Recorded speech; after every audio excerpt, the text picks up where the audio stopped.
Isang matagumpay na community outreach program ang isinagawa ng Police Regional Office of 13 sa Butuan City. Patrolwoman Nicole Villanueva, ibalita mo.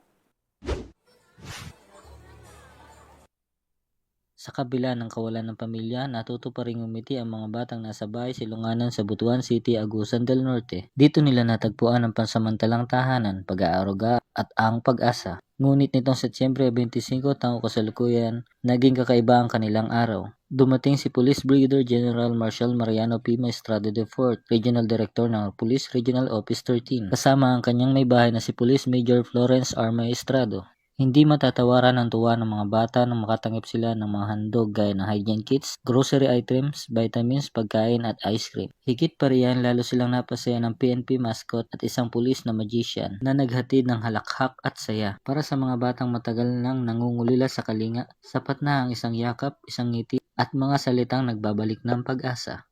Isang simpleng outreach program ang ginanap, ngunit naging isang mahalagang alaala ng pagmamahal na kanilang babaunin habang buhay. Dahil sa bawat batang iniwan ng mundo, may mga pusong handang magparamdam na hindi sila kailanman nag-iisa. Mula dito sa tahanan ng Caraga Police, ako ang inyong Police News Network Correspondent, Patrolman Nicole Villanueva, alagad ng batas, tagataguyod ng balitang pulis.